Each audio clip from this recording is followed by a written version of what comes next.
as you mentioned, you have beaten a lot of these guys previously, and you have been active, in which, in some cases, some of these others haven't. Colby Covington is the first name that pops up. You guys had a great fight at the end of 2019. I think a lot of people will want to see it again. He has fought once, fought Tyron Woodley. You know, there were talks about him potentially fighting Leon Edwards. He didn't express a lot of interest in that. There were talks about him fighting Jorge before this fight came together. When you're watching sort of what Colby is doing as the champion and as a guy that he's trying to get back to, what is your take on the Colby Covington situation? I mean, I want to see activity, and he's not showing activity. That's a problem. The champion can be the most active guy in the division because, like I said, I've lapped everybody, and now I'm coming back around. And you can't just sit there and say, oh, well, hope you pick me, pick me, pick me. Show me activity. Give me something. Give me a reason. It's not necessarily me. I know what I'm capable of doing. I've done it before, you know.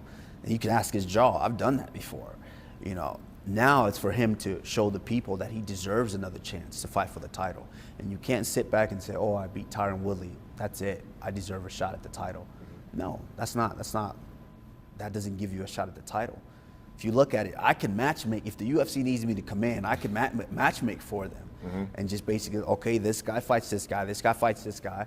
Winner of this, I'll fight. Winner of this one can wait, and I'll fight them next. So if the UFC needs me to do that, I will absolutely do that for them.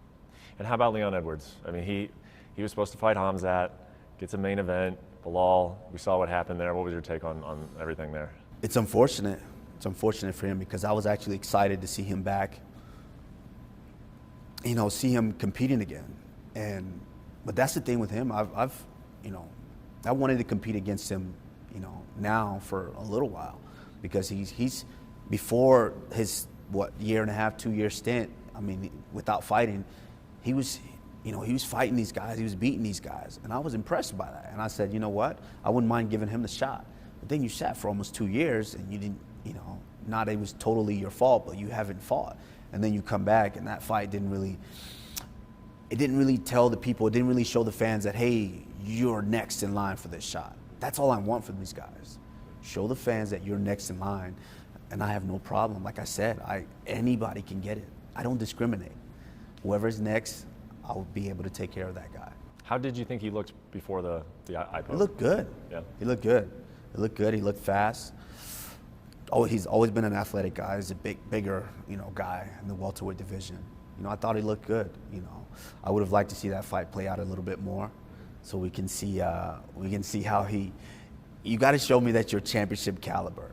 You know, everyone knows that the longer the fight goes, you know, the more separation that I create in the division. So, you know, I would have liked to see him get into those championship rounds, but unfortunately he didn't do that. So, you know, my job is to go out there and take care of this guy April 24th. And after I do that, then we will sit, you know, God willing, I am completely healthy after that.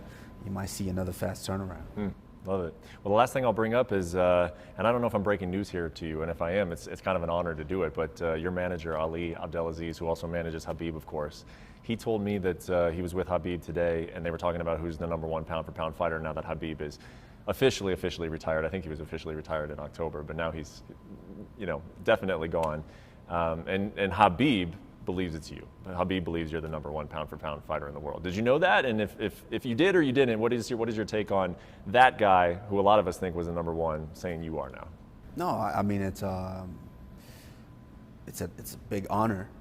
You know, I know myself what I think about the situation, and you know, it's a big honor to have someone like that who was the #1 acknowledge that.